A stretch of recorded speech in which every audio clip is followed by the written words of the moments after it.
Good small material basically has to get started from scratch. We can't start with something that's really old and graft to it. We really have to start from scratch most of the time.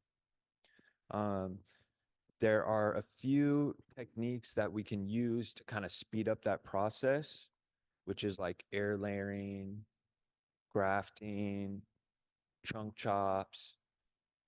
But most of the time, we have to kind of start from scratch, like this. Conifers in particular are very difficult to start from bigger material and make smaller. Deciduous, right? Here's a really good example. This Zelkova was probably this big before, and it has a nice straight trunk. The trunk shows age. You can really see it's a perfect starting point for a good small broom style. This tree was literally just cut right in half so that there was just a small portion of trunk, and everything that you see here was all the foliage was grown in a matter of 2 years.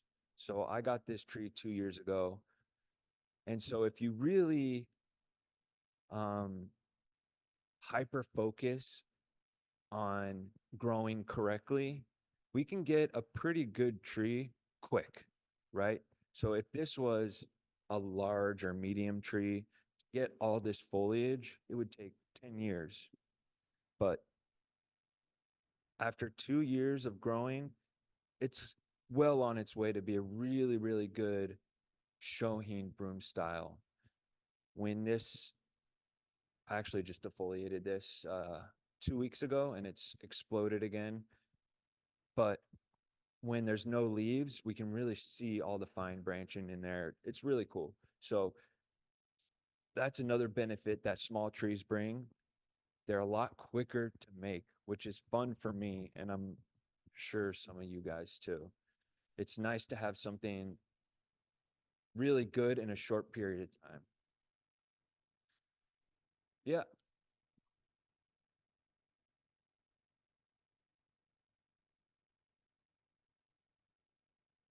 excellent question. So his question was, how did I get it so full in only 2 years?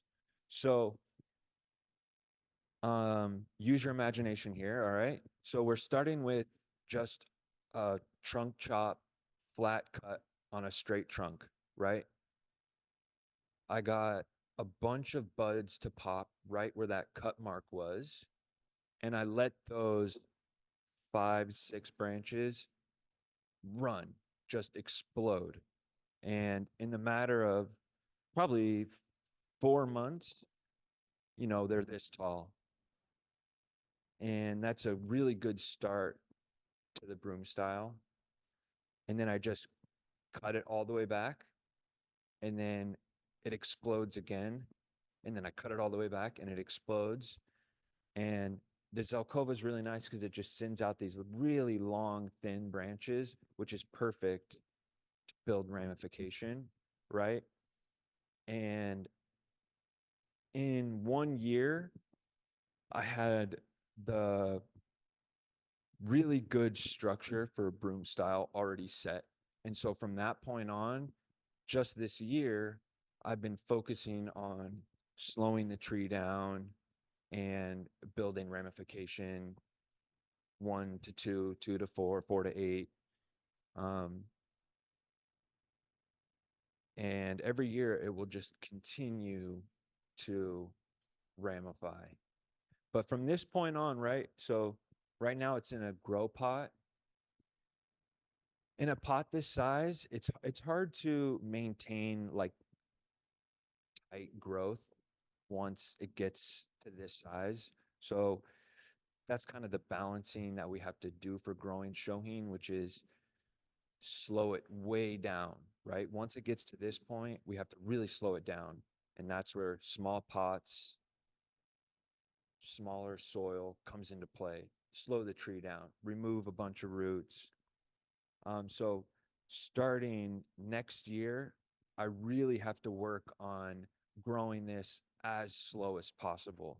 So from now until the tree dies, I really want this to grow minimally every year, maybe a quarter inch, half an inch every year to build that age up. Yeah. Did that answer your question? Okay. So that's, yeah,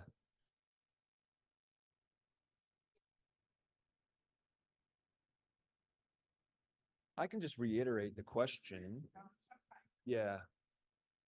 Is there a period of time when the tree is really young that you want it to grow faster and not slow down, that you're using like larger soil? Yeah, good question. So when I'm when I want the tree to grow as fast as possible, I want large soil. Um, some people like to use perlite. A lot of people get a good results with perlite. I get really good results with growing a lot of my material in 100% lava. So that's kind of how I grow my material. Junipers, pines, maples. Like this one was grown in 100% lava for a long time. Um, and putting them in colanders speeds up that process as well. So me personally, I like to use 100% lava to really speed things up. Lots of air, lots of water, lots of fertilizer, let it explode, um, and then manage the growth from there. Does that answer your question? Okay. Okay. Anything is fine. It really depends. Sometimes I'll use the large or the medium or the small. It kind of depends on the variety. Like a maple, I'll try to use the smaller size, but a pine, I'll use the larger size. So it depends on the variety. Yeah. Um, so that's kind of like trunk chopping in its simplest form, right? And I have another good example of that same kind of technique right here, right? So I have some cute little mame trees I've been growing. We don't really have a lot of good mame trees here in America either. So I really wanted to, that was another thing I wanted to bring back to, which is mame 4 inches and under. There's not a lot of money in it, but it makes me happy. So I kind of do it for fun. So I have some cute little trees up here, but this trident I used in the same manner like this Zelkova, except I kind of work the trunk in sections rather than just cutting it all at one time. So you can kind of, at the break, you can kind of come up here and look and see two different examples of how I utilize trunk chopping and going from there. Okay. Was there a question? So he asked, is that the red lava? Uh, to me, I haven't noticed a difference between the black or the red. There might be some small difference, but I haven't noticed it. If it's a difference, I haven't been able to tell. So to me, I don't care. Either is fine. So another really good technique to get small trees is air layering, right? So we have trunk chopping, air layering. Air layering is fantastic for deciduous trees. It doesn't really work well for conifers, so it's really just for deciduous. This one was grown from an air layer, and this pyracantha was a section of an air layer. So there's kind of multiple ways we can utilize air layering in growing. We can either air layer the top section and make a whole tree out of the top of a tree, or air layer the middle and up and just use the bottom of the tree. So we can kind of get multiple small trees from a medium sized tree. And this is a really good example of how I used air layering to make a medium-sized tree. It was about this big before. I air layered it right in the middle because the bottom of this trunk is really, really good. It's got really good taper. It has really good movement, but the top section of the tree was dead straight. And so while when it was full, it was looked fantastic, full of red berries, it's going to be even better as a small tree since it has fantastic taper and really good movement all the way up. I really only bought this tree for the bottom section of it. Okay, so this is a good example of utilizing air layering to make a small tree. So we can use the bottom section or the top section or even multiple kind of small trees, depending where on the tree we're air layering it from. Okay. Small note on air layering. You can add as many air layers that will fit on a single tree as long as there's foliage in between the section that you're air layering.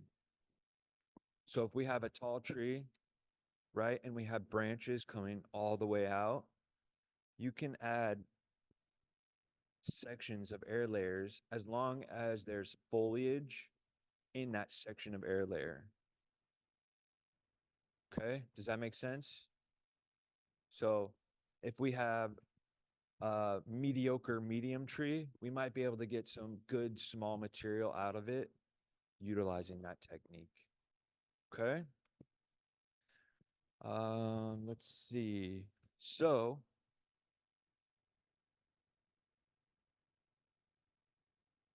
with conifers, conifers are a little bit more tricky. Okay.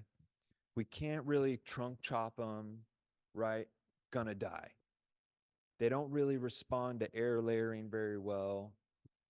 They take many, many years, and then even then, they don't really sprout roots. You can root graft and all that. So it's possible, but it's very dependent on the situation. Most of the time, we really have to start from scratch to get the best small material possible. We have to start from seed or cutting. So it takes a long time to grow from scratch. It really does. These little whips here are probably 3 years old, right? And this I brought is a really good example of how we can take something really young and get it started on its way to good Shohin material. So with pines, it's really important that we have buds and branches kind of all in this first section of trunk because pines don't backbud, right? So we need buds and branches low so that when we're growing the trunk, we can utilize them later in the growing process, right? How many times have you had to cut back a pine and you didn't have a branch where you needed it to, so it really kind of threw a wrench in things, right? So it's imperative that we get small buds and branches before we start thickening up the trunk. If we start thickening up the trunk from this point on, all the lower buds and branches will die off. So there's kind of a balancing of growing quick, but having to decandle very early in the process. And so I can't pull one of these out, but you can kind of see this, right? We have all these needles down here. At this point, it would be best to decandle this whole thing right here and let a bunch of buds pop, a bunch of needle buds pop all over the place so that we have options next year. right? That's what this is right here. This was wired up at this point, and then last year was decandled and a bunch of buds popped off. From this point, we can let a runner kind of take off so we can thicken up the trunk. But it's important that we get these buds in the first place to let this run. Then we come back later and then go from there.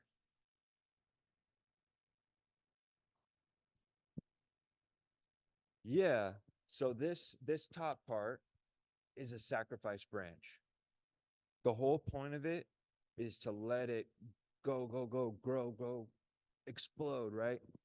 Probably till it's about 6 feet tall, maybe a little bigger. It really depends on how thick I want this to be. Usually it's about 6 feet for that first section of a Shohin pine. And then we can start building the next section. Taper is important in pines. It's very difficult to do. It's even more difficult to accomplish with small trees, right? The taper is more extreme, and getting these buds in the right place at the right time is the most important part of starting off a pine for its process. All right. So if anyone is going to the Shohin seminar this year, I think I'm going to do a pine Shohin growing workshop. So if anyone is interested in that, I'll be going in depth on how to make small pines. Okay. And I think that's in January. So what? February. February. Sorry. Okay. Also, I'm sure most of you know October is the expo, right? Question. I have some flyers here. Please go to the expo. It's going to be amazing. So during the break, pass it around. Okay, yeah, that makes sense. Go ahead and pass that around. All right, what's the question? So on that small black pine that you just had, that you said you're going to let that sacrifice run up to 6 feet, Yeah. you must be, do you have those wedged in with a bunch of others? Because if you just had one, would you tie that down to your bench? Because a 6-foot whip is going to Good fling that question. all Right. over the place. It will probably fall down. So usually what I do is I kind of cram a bunch in a crate together like this, depending on how big they are, or I kind of just wedge them in together. If they fall over, I'll probably take them on the floor then so that they don't blow off. Yeah.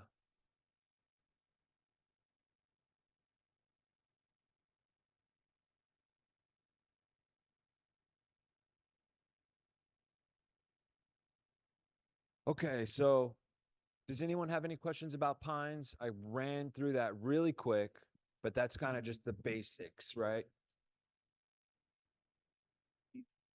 So can you show again where you would cut one of these? Where does that top one come from? Where?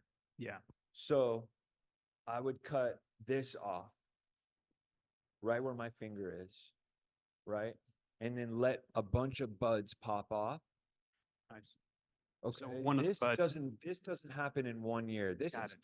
2 years old. This one right here. So try to imagine, right? This is wired up and it's all just needles on this first section. Right where I cut it, I get a few buds up here. I let one of them go. The rest of them, I kind of decandle and keep them slow and tight. Yeah. Great, thanks. Okay. Good question. Would it speed up the process to ground grow them from the point where you have the one in the Yeah, lawn basket? good question, right? So would it be faster to put them in the ground? So growing in the ground is a trade-off, right?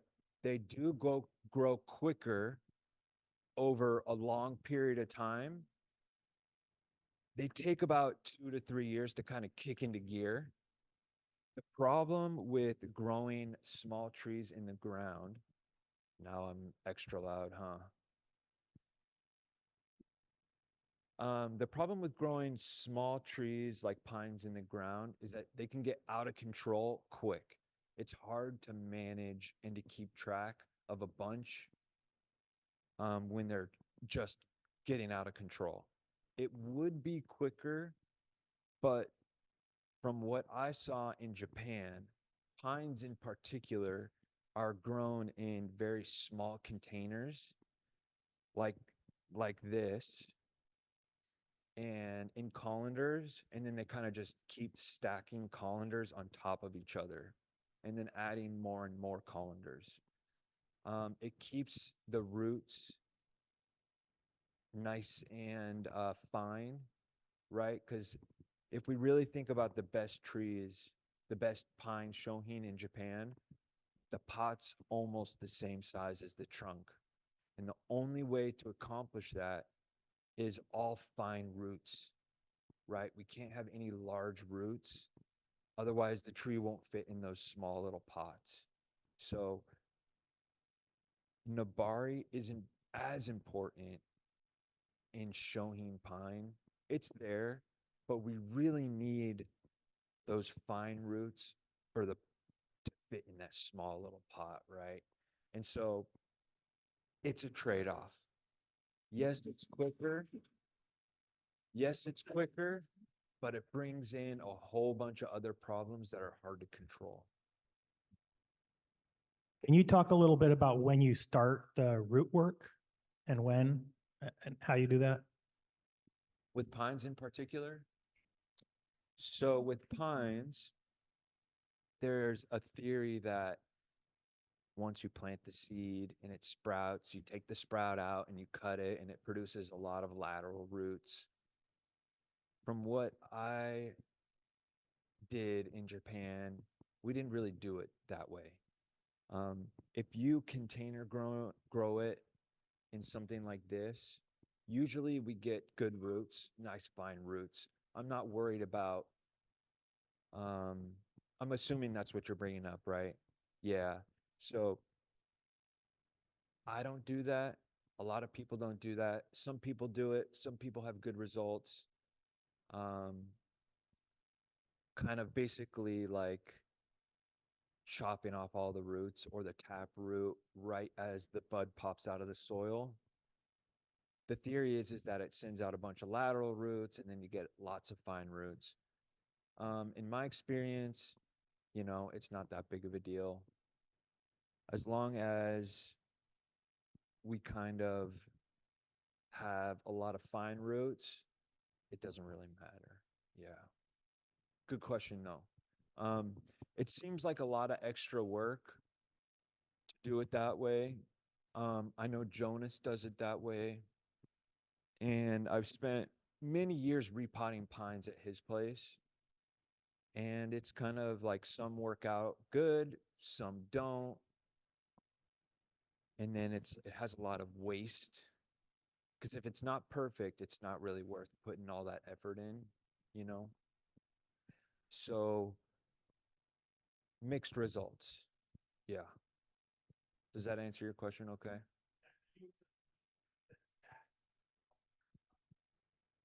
Yeah. And then probably, you know, I've only been back for 2 years, so I don't have 20 years of experience growing pines, right? So my process, I will probably do root work every few years, maybe 5 years, just to remove those really large roots and promote nice fine roots, if that makes sense. But I am still to find out the most optimal way. But me personally going forward, I won't be chopping off the taproot and doing root work every year. when we do root work every year, it kind of slows the tree down. So same thing as growing in the ground, it's going to be the balance of finding out when it's really necessary and then going from there. As you grow that 6-foot sacrifice branch you're talking about, each year there's a new whorl. Are you cutting all of the branches off of the whorl once the second one gets going? Very good question, right? So now we're getting into some more experienced questions. So every year it's going to produce a whorl. Basically, what I want to do is I want to maintain vigor in that main sacrifice branch without taking everything away from the lower branches. If that sacrifice branch gets too vigorous, too strong, those bottom branches will die out. I only keep one, right? So as this grows, I'm only keeping the center bud, the center, everything else I get rid of. I'm even going to remove some of the needles to kind of help maintain that balance. And that's just going to have to kind of play it by eye. If it seems like the bottom branches are getting weak, you'll have to be a little more aggressive with the sacrifice branch. Or if it seems like it's really slow, you might have to let more of that sacrifice branch grow. So, yeah, good question.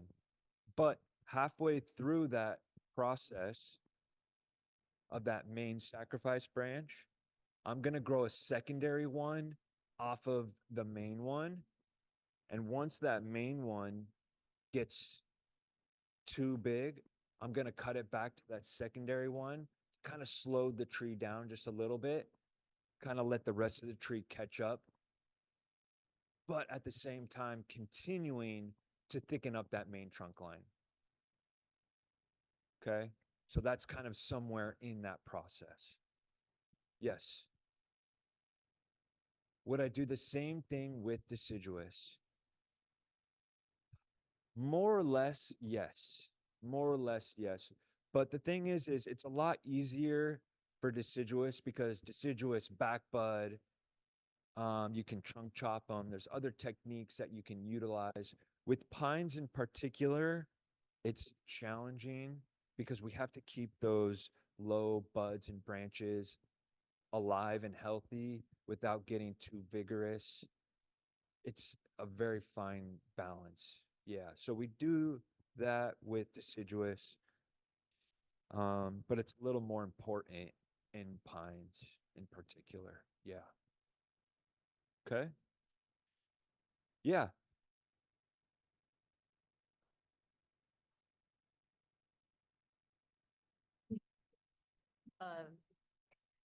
Stacked pots. I'm not great with And then, so words. then the roots are going to be so much longer than will fit in a Shohin pot. So are they just serving the purpose of helping to grow the tree and make shorter internodes or something? Or what's the point So of letting them grow that far away from? here's one colander, right here. If I were to stack another colander underneath this one, I'm going to let all those roots from underneath continue to grow into another pot, right? Another colander. And since it's in a colander, it's air pruning itself. Usually we get really fine roots in a colander, right? They don't get too thick. And so it just produces fine roots in the whole second colander. Take that colander, two years later, add another one. Those roots just keep going. Then when it's time to start slowing the tree down, this top one still has a bunch of fine roots in there, right? If this were to be in the ground or a really big container, there'd be really big roots. All the fine roots would be at the bottom, right? But because this is in a colander, there's going to be nice fine roots all the way around this one as well. It really produces amazingly abundant fine roots all the way down. Just kind of remove them to start getting it into that next stage in the process. Smaller pot, a little smaller pot. I don't go directly into the smallest pot I can fit in. It takes a long time to kind of build it back. Yeah. Pot it goes. So when you do put it into a smaller pot, those colanders that are at the bottom, you're just gonna basically dump that. That's right. Just get rid of it.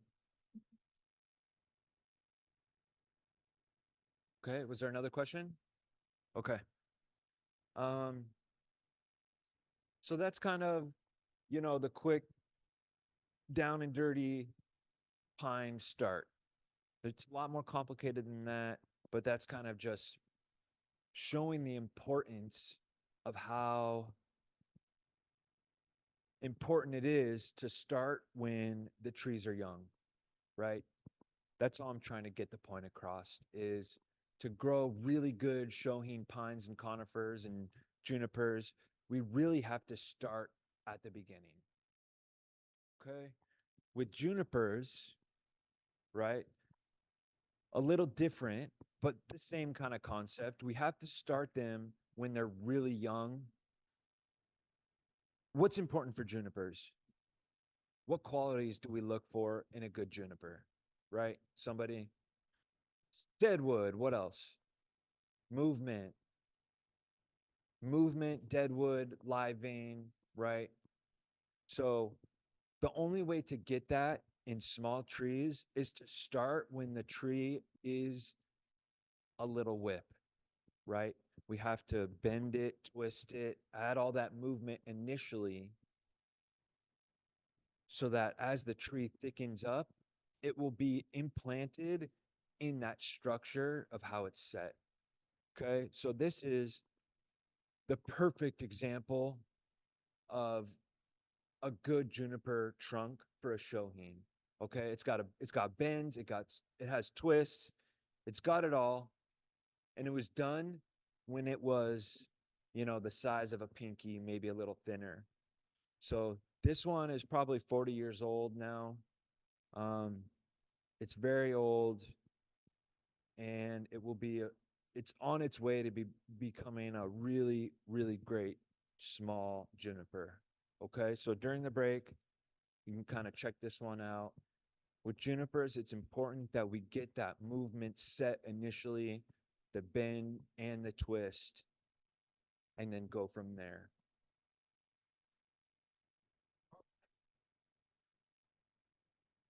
Not I, somebody else. Incorrect. The wire is still not in the tree. The only point is to wire up the whip at that stage, bend it, twist it up. When it's starting to bite in after a year or two, you remove the wire. And then at that point, the structure is set. It's all twisted and bent up. And then you let it grow, grow, grow, grow, grow. I see. Yeah. Okay, thank you. Does that make sense? You never want to let the wire stay in the trunk. That scar will be there forever. It never grows out. It always looks weird. It produces weird inverse taper, and it always looks like crap. So this is different, right? This is deadwood. It's not a wire scar. It's deadwood. It's shari. It's gin. It's part of the composition. Yeah. It'll be different, right? When we're wiring something, we kind of, in that section, we have 2 or 3 kind of twists in it. It looks very artificial. It'll be a little, I don't know how to describe that in words, but it's very different.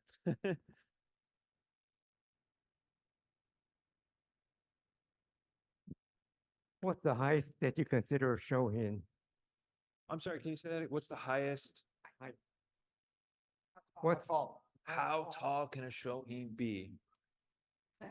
8 inches, no higher, 8 inches. Maybe a quarter over is okay. 8 inches flat from the top of the pot. Top of the pot to the top of the tree, or the top of the tree to the lowest part of the tree, right? So in this case, we kind of have like a semi cascade. It would count this gin here. It would be started from here to the top of here. Okay. This is probably over 8 inches, but this tree, I'm gonna make a mame size. So at the end, it will only be 4 inches. Yeah. So the same size as this. Yeah, that's a good question. So I saw this tree and it was like this big when I saw it. And I saw this really good deadwood, really low. I was kind of looking at it and I turned it around and I saw this little back bud all the way down right here. Once I saw that, I got it. And I knew that I could make the whole tree from this one little bud right here. But I also grafted onto it just to kind of play around and see how it goes. Okay, so this one got lucky where it back budded somewhere where it usually doesn't. I saw that and I snapped it up immediately. But we can also kind of graft to add foliage down lower. So all this will go away, right? I will remove all of this. And when the tree is finished, the foliage will be, right here. And that will be the whole tree. So you'll see this deadwood, nice old deadwood on something, that size will be really cool looking. So, I probably won't keep all of them. I'll probably shorten them up a little bit, kind of keep it more compact and tighter. Yeah. You're young enough for that to happen. So that brings up a really good point, right? Which is I'm young enough to start doing it, right? So small trees we can make relatively quickly. So this is a really cute little juniper, right? It's got a first branch, it's got a whole shape. But if you really look at it, the trunk is thin.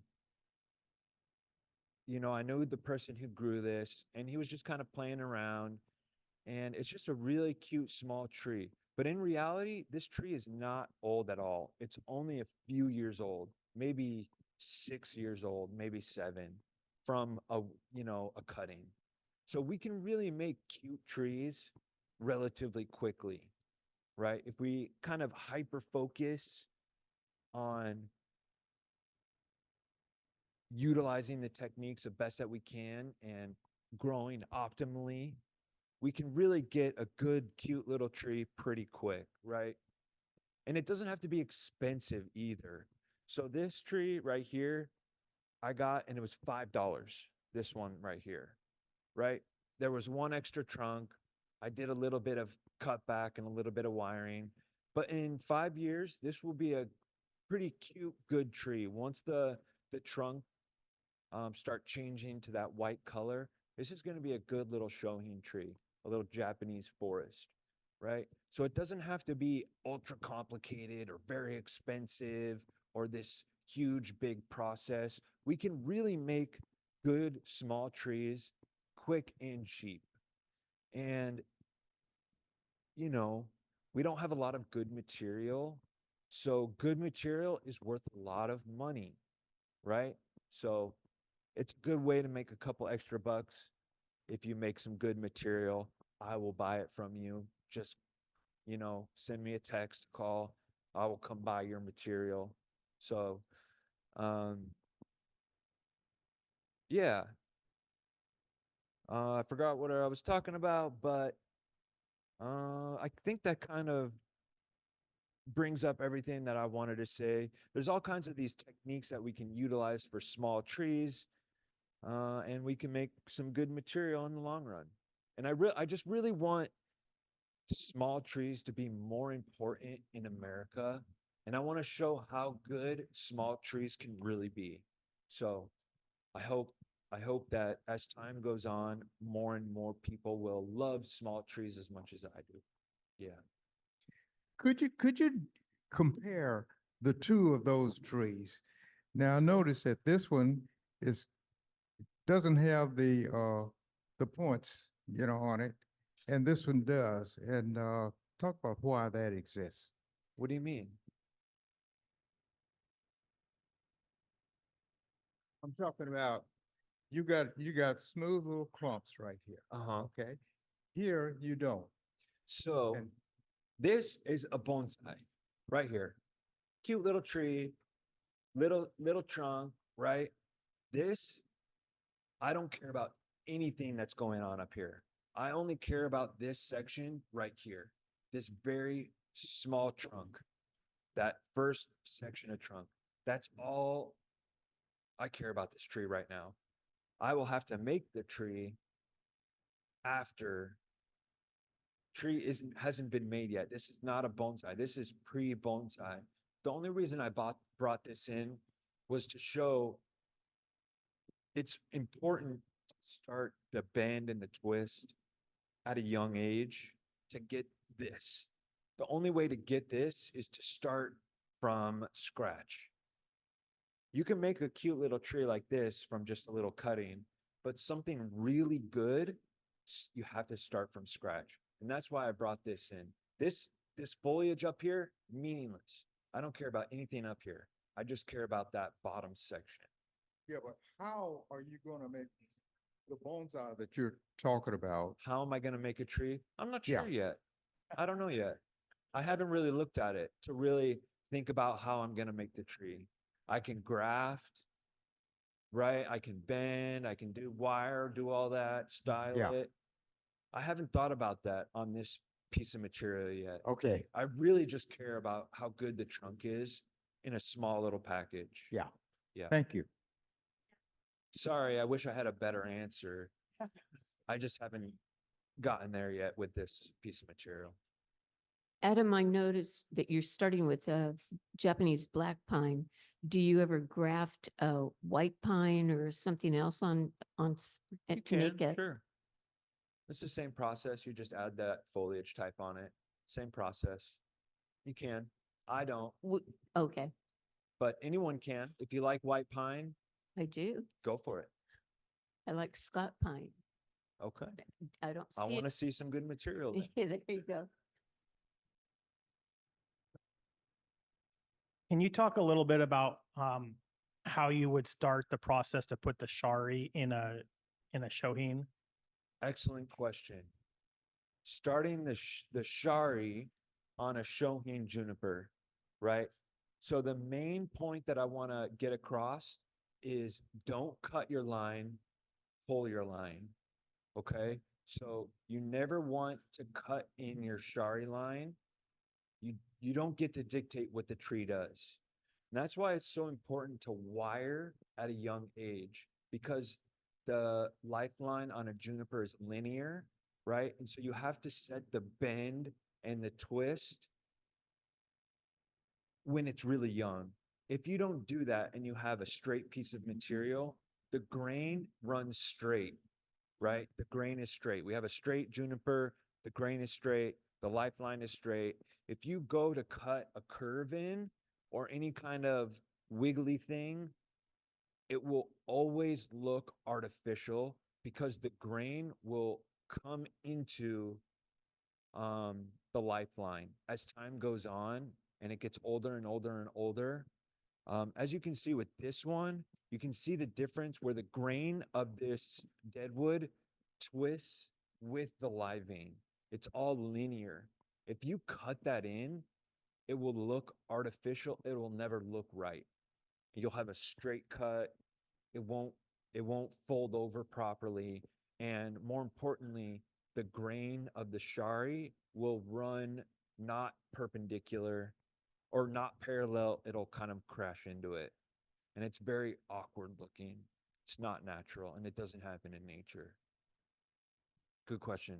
So when you're making the shari, you kind of just shove a chisel in, get it started, take some sharp tweezers or like needle nose pliers, pull it. Wherever it goes, it goes. Let the tree dictate where that shari line is, right? And that's why it's important to wire when it's young, because you're setting in the twist and the turn and the everything in the trunk line. Then when you go to pull it, it will pull linear, but it'll kind of twist around depending on how you wired it up. Does that make sense? Okay. Question. Yep. So getting back to thickening up and growing black pines, and I've used colanders for years, and I know that most of the growers do. But recently, Eric Schrader over in the Bay Area has said that he's switched a lot of his from colanders over to those grow bags, those So kind of felt Eric- grow bags. Do you find one better than the other, or is it 50-50? That's a really good question, right? So Eric grows in a nursery setting. He grows in a very, he has hundreds and thousands of trees he's growing simultaneously. Colanders take up a lot of space.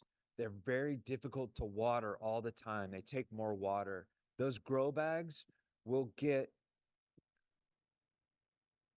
okay results, but they're not as good as the colander from my experience.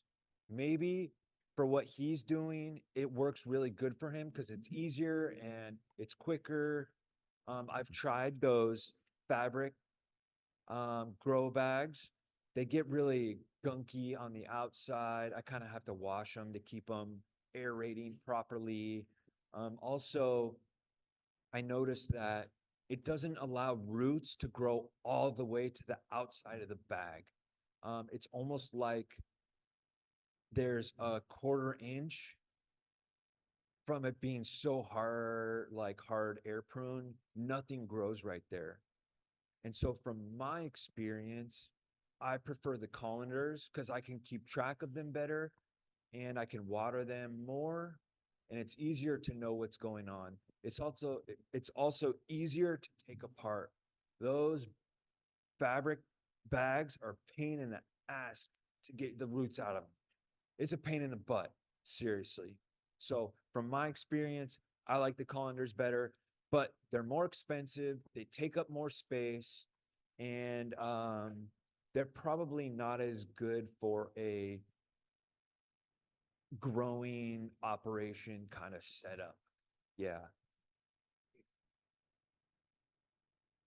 So I was going to ask about the clay pots. So you've talked kind of about when you grow in flats, when you're growing in colanders. So explain why some are in clay pots. Yeah. So when I'm just trying to grow as fast as possible, I'm growing in flats, colanders, right? I really want it to grow as fast as possible.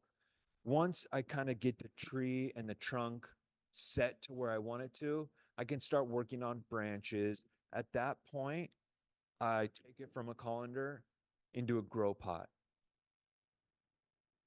The only time I put my material that I work on into a bonsai pot like this or like this is when I'm really focused on slowing the tree down as slow as possible.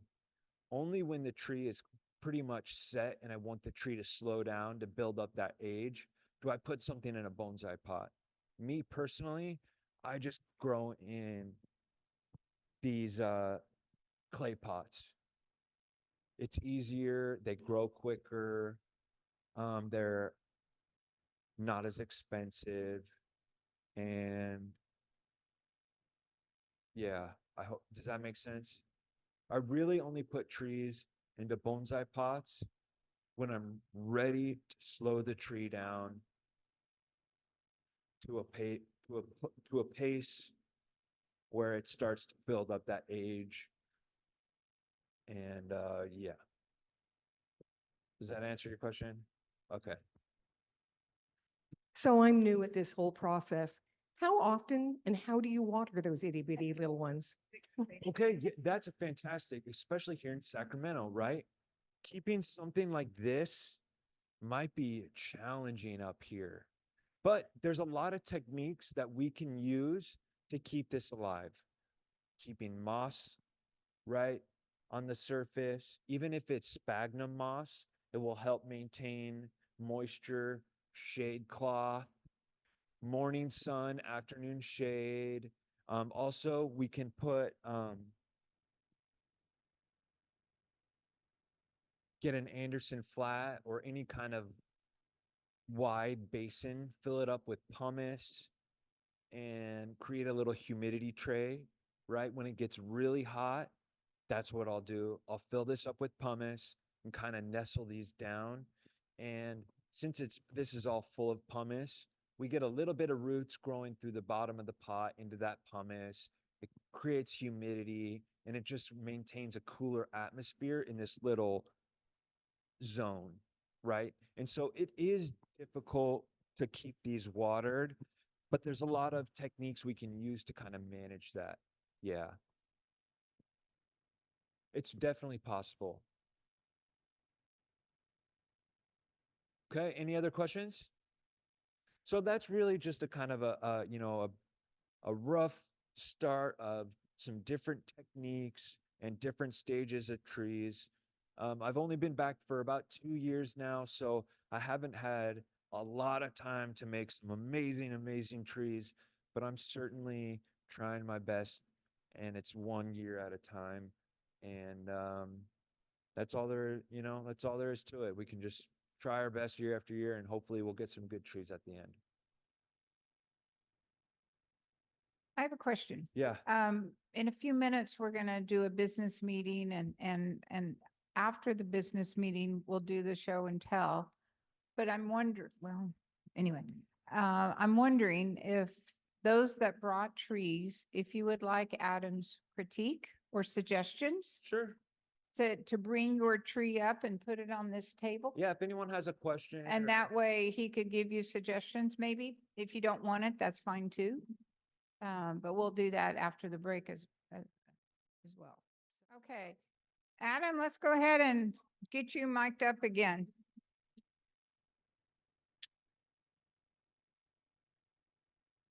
We'll go to about 8:45 at the latest. fine. So thank you. So we have several trees up here that members brought. And sorry.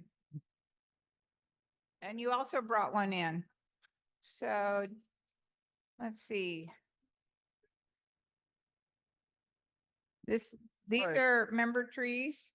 So it looks like this we are going to talk a little bit about kind of what to do from here, right? So I'm sorry, what was your name?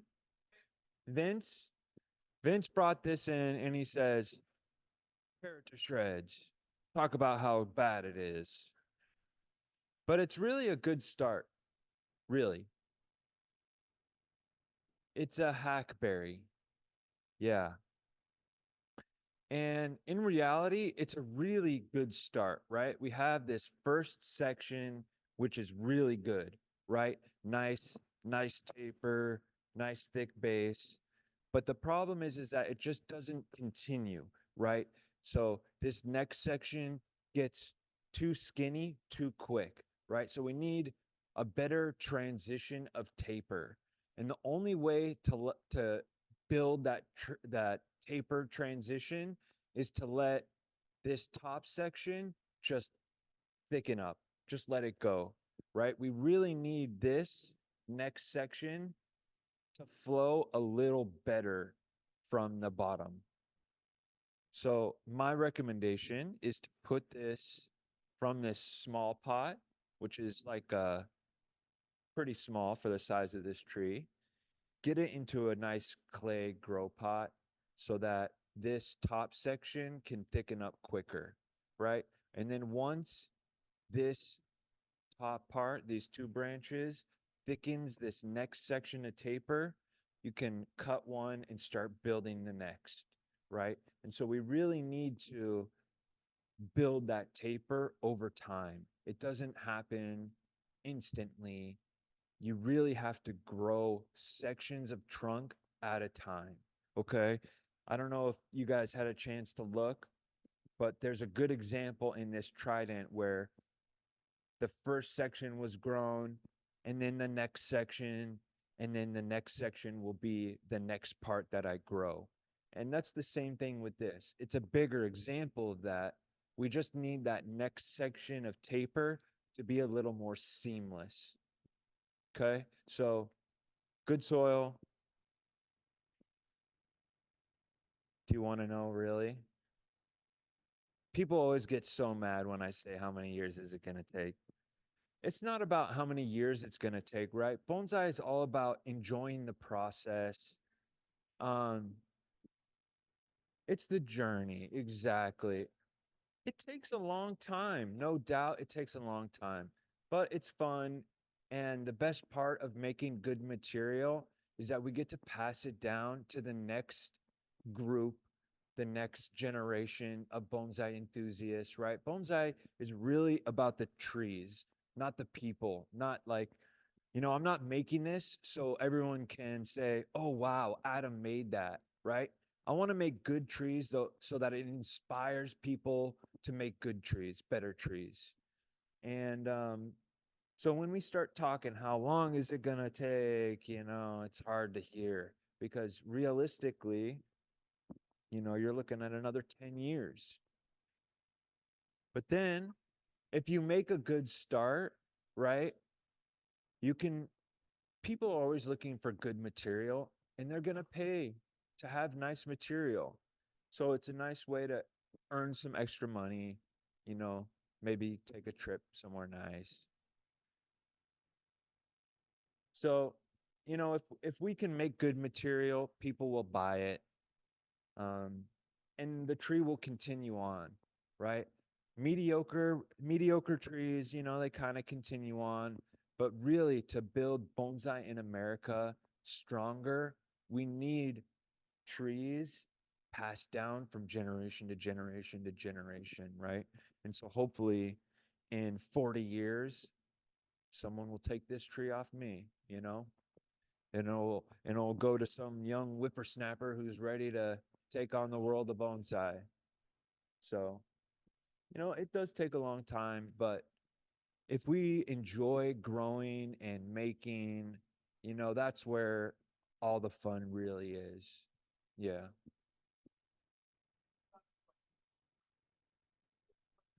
Those would you cut off?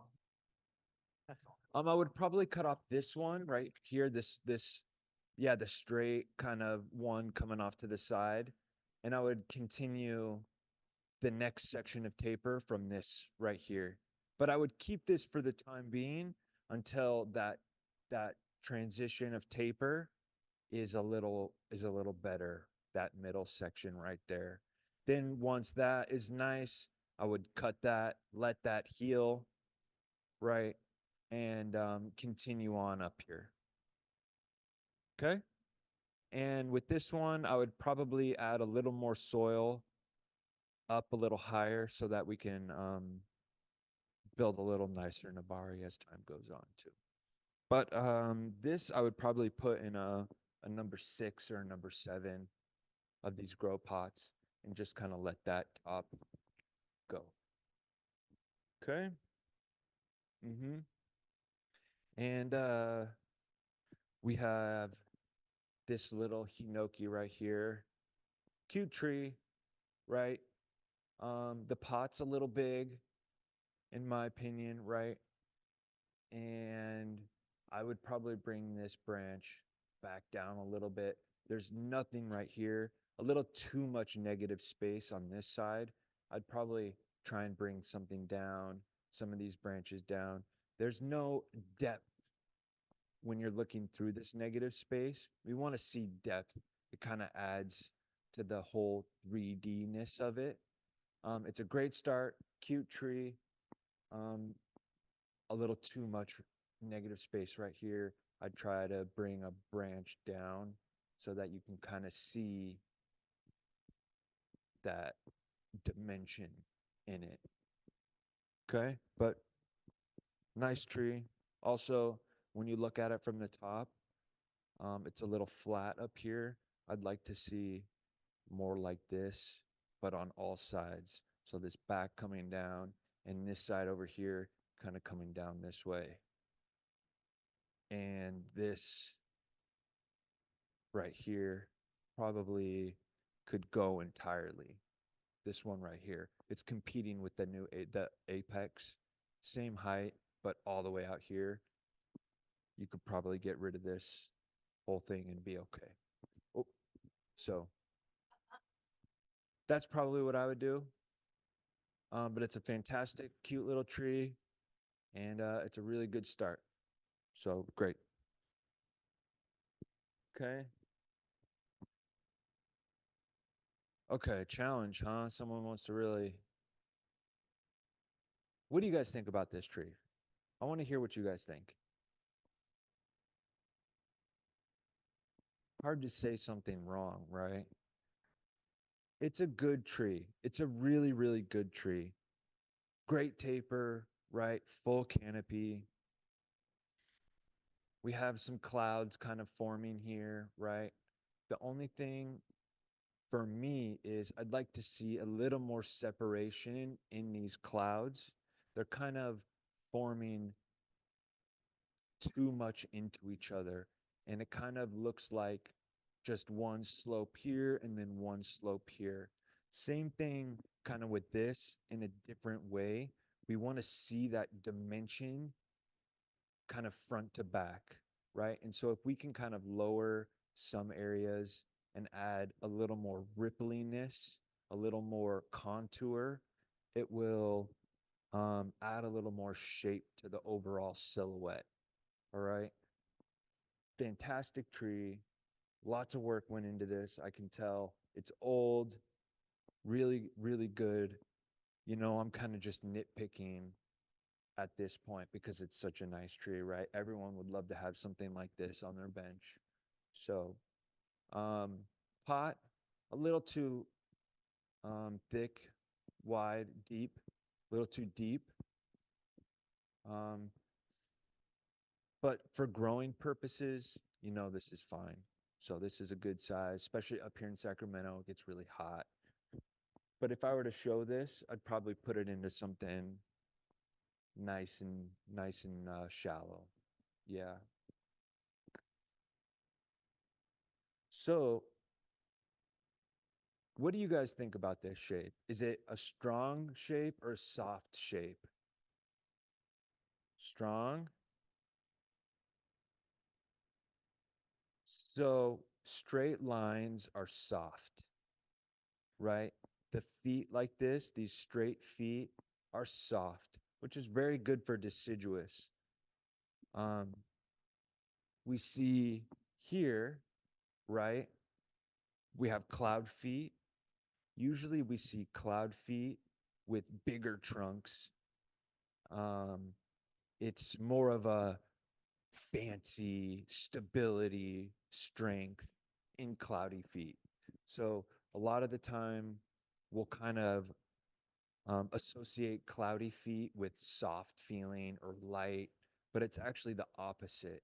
Usually we'll see cloudy feet with black pines or big junipers.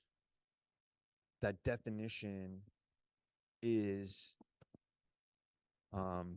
fancy and strong and strength. So these feet are a very good happy medium within there. There's a little bit of variation here in the front, but they're straight, they're flat. Good shape. Shape is good. Color is great.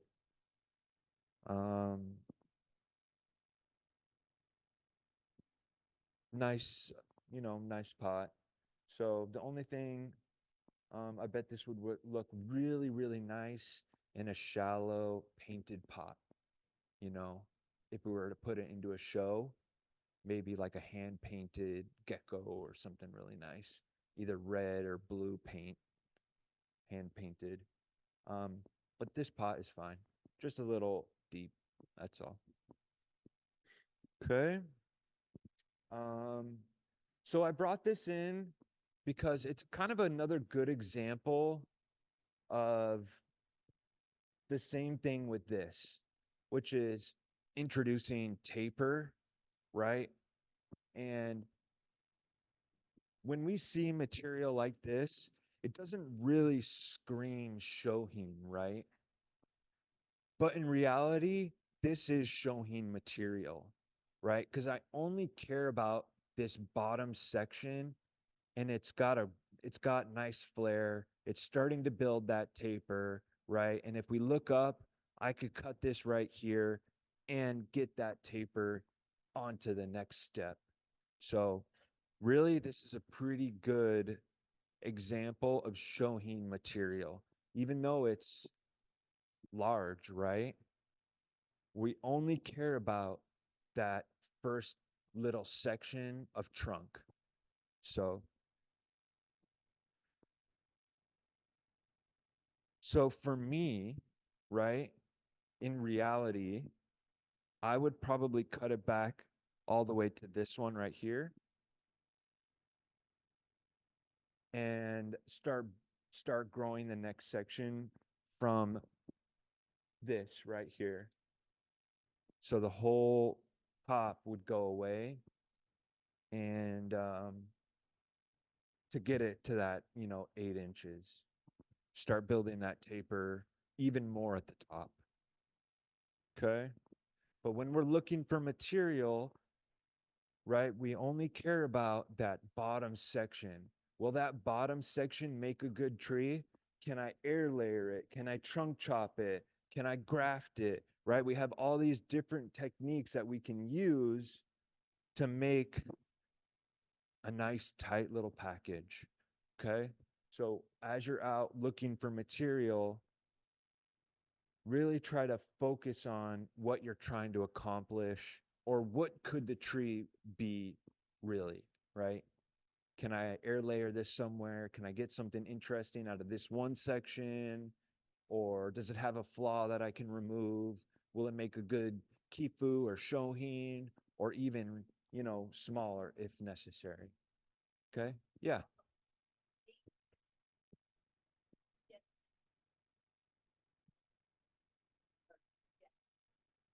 Realistically, this is a long-term project. Probably 20 years.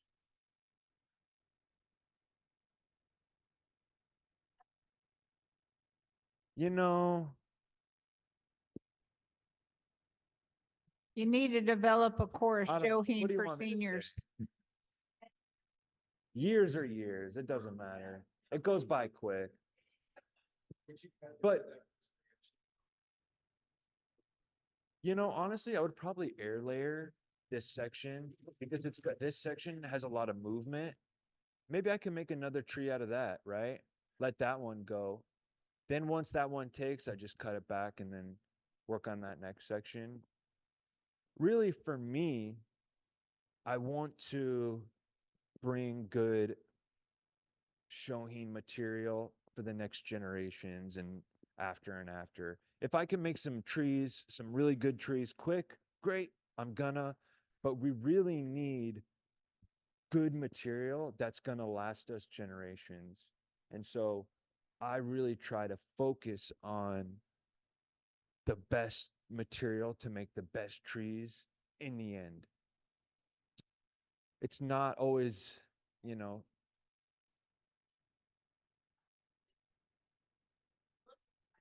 yeah. Another benefit of small trees, right? Definitely. So, I mean, it's all perspective, right? It takes a long time. Trees take a long time to grow. Um, but we can kind of speed up that process by utilizing air layering and trunk chopping and all that other stuff to really get something kind of nice pretty quick. Okay. And if we, keep growing and stuff like this, it's going to take 5 times longer. If we put it in a nice size pot and let it, go and go and go and work on that as fast as possible and really crank it out, it'll go much quicker. Okay.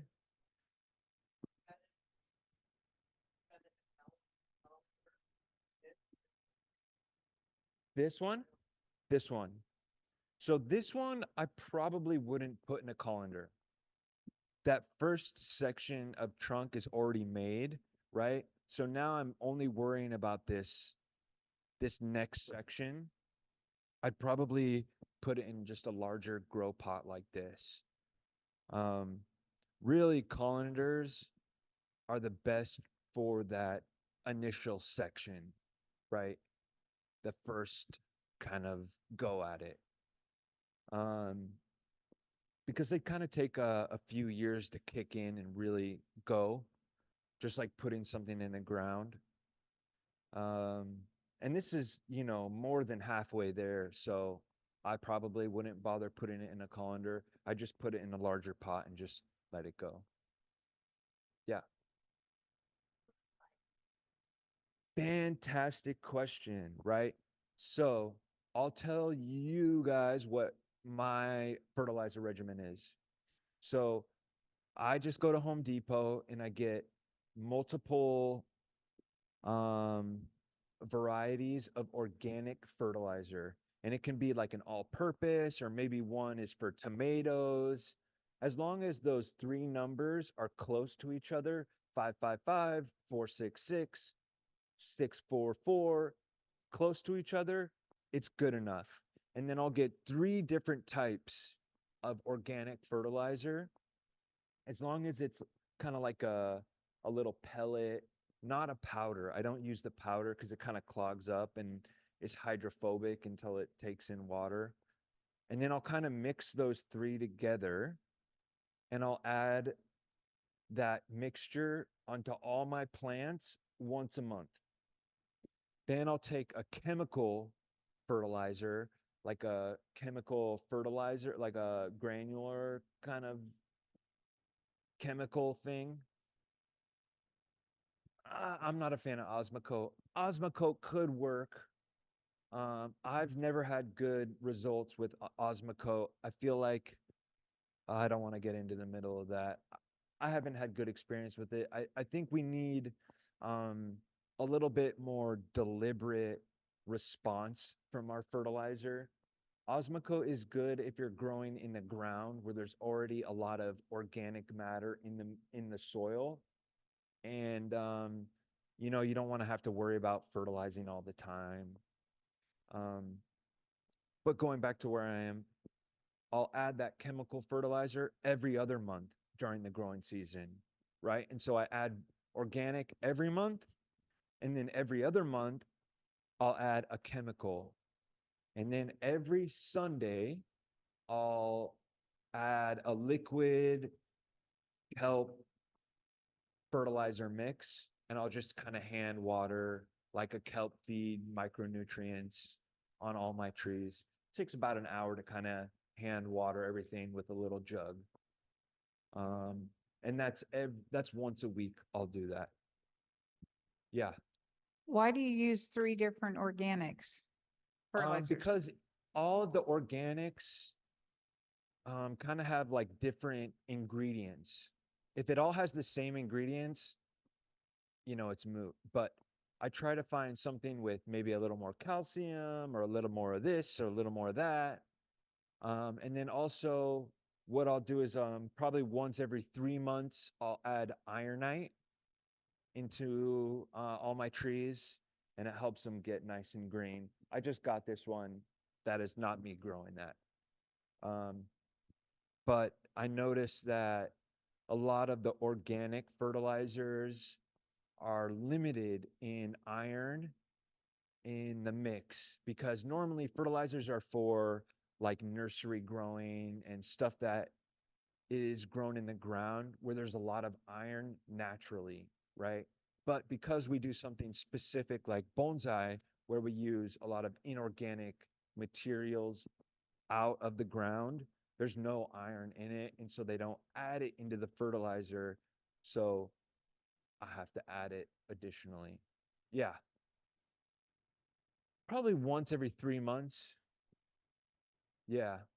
And then if I notice that some things are a little yellow, I'll maybe in that weekly kelp and liquid fertilizer, if I notice something is maybe a little yellow, I'll add chelated iron into that mix and kind of spot water with chelated iron. Yeah, but I fertilize a lot, and once I start getting into, a finished tree, I reduce the amount that each tree gets, right? And so I don't want to shove, a huge lump on something that's pretty much finished. I'll add just a little sprinkle just so it kind of gets all those nutrients. Okay. And last one up here is, what is this? Oh, is it pomegranate? Does it flower? Whose is this? It flowers? Wow. Does it fruit?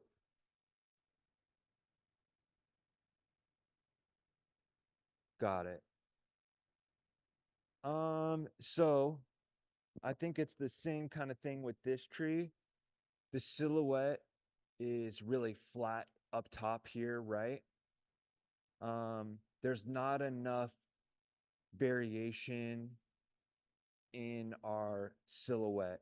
So we look at it from here, it kind of just looks like a broom style without a broom style trunk.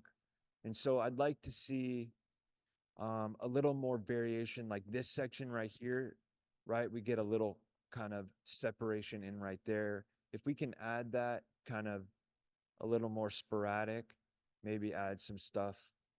The silhouette is just too symmetrical all the way around. Yeah. But it's a very cute tree.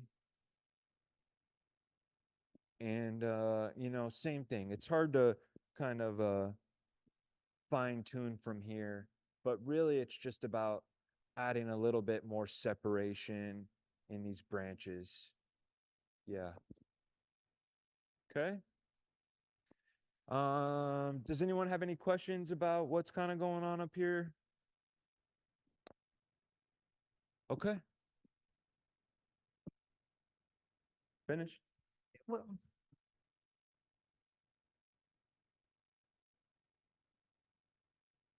thank you, Adam. That was very informative. Lots of questions. Appreciate that. We're gonna do, well, thank you guys for coming tonight. And I think it was a great program, Adam. Good job. Look forward to seeing you at Rebs this weekend.